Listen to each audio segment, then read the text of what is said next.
wabarakatuh. Perkenalkan, saya Rahma Maulida Ula dengan NIM 10324157, program studi Hukum Tata Negara kelas D. Di kesempatan kali ini saya akan menjelaskan mengenai harmonisasi sains dan agama dalam pemikiran Muhammad Amin Abdullah.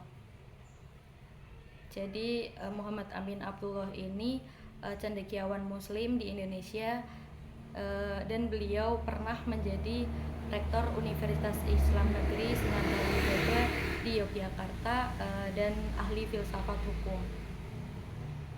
Jadi beliau ini mengembangkan metodologi studi Islam dengan pendekatan integratif interkonektif yang menghubungkan ilmu agama, humaniora, dan sains modern.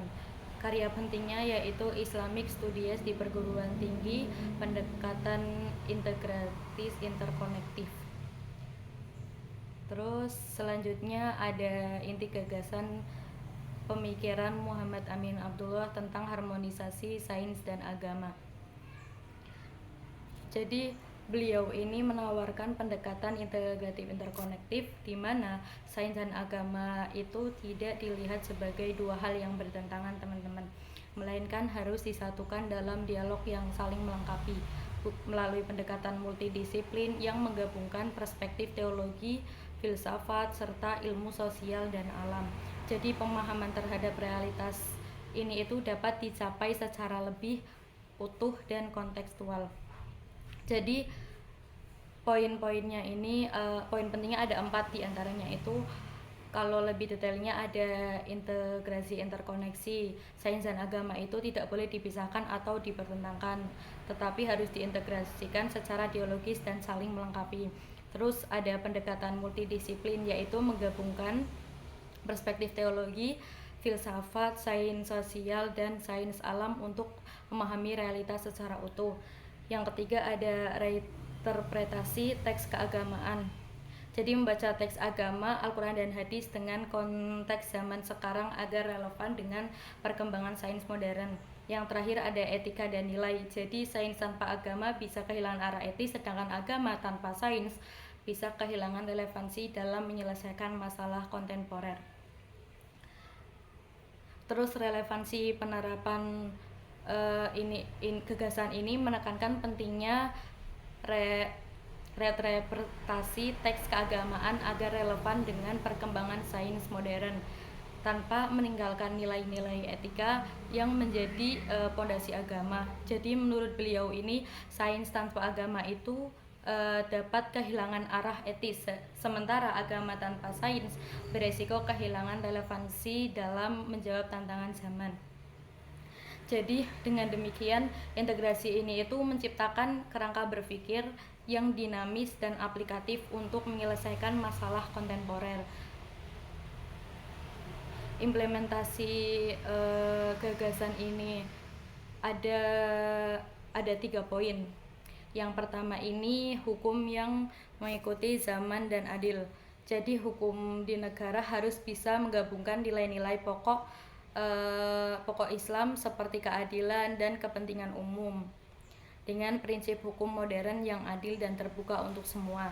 Terus ada musyawarah dalam membuat aturan.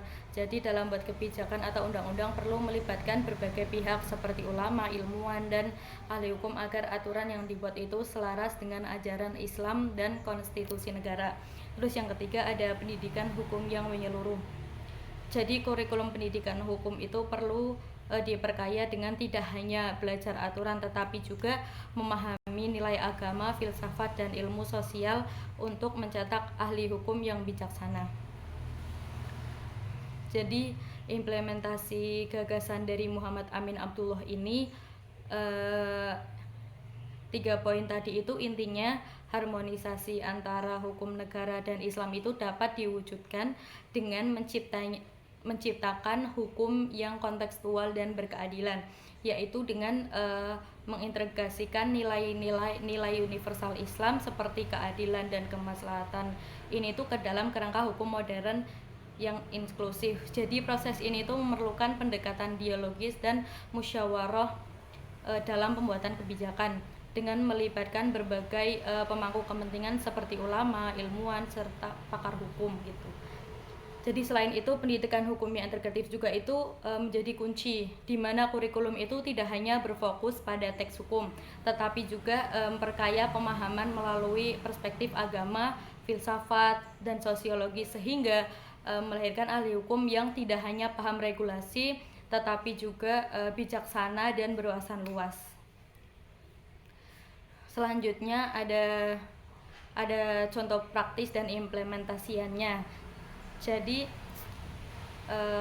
ada pengembangan ekonomi syariah yang sejalan secara ekonomi dan nasional, ada penyusunan undang-undang keluarga yang menghormati hukum Islam namun tetap sesuai dengan prinsip kesetaraan dan dengan hukum administrasi negara. Terus ada fatwa yang didukung oleh penelitian ilmiah seperti fatwa lingkungan hidup gitu. Jadi di penerapan gagasan ini tuh misalnya dalam hukum menunjukkan bahwa nilai universal Islam itu misal contoh seperti keadilan itu dapat diharmonisasikan dengan sistem hukum modern melalui proses dialog yang melibatkan berbagai disiplin ilmu dan pihak terkait, dan pada akhirnya pemikiran ini tuh bertujuan untuk menjawab tantangan zaman dengan solusi yang tidak hanya cerdas secara ilmiah ya, tetapi bermoral dan berkeadilan.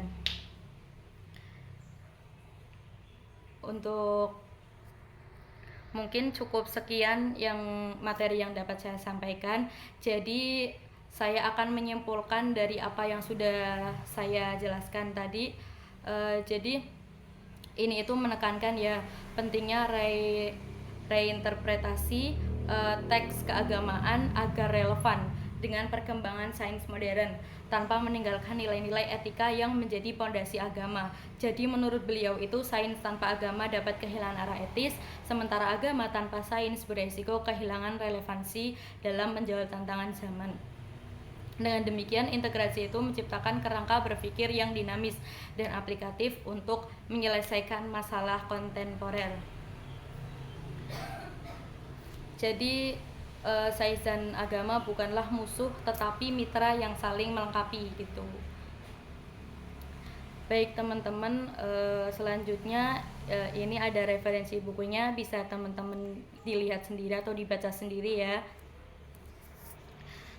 Mungkin cukup sekian dari saya. Terima kasih, kurang lebihnya saya mohon maaf apabila ada penjelasan yang kurang jelas atau mungkin tidak sesuai, mohon maaf ya teman-teman.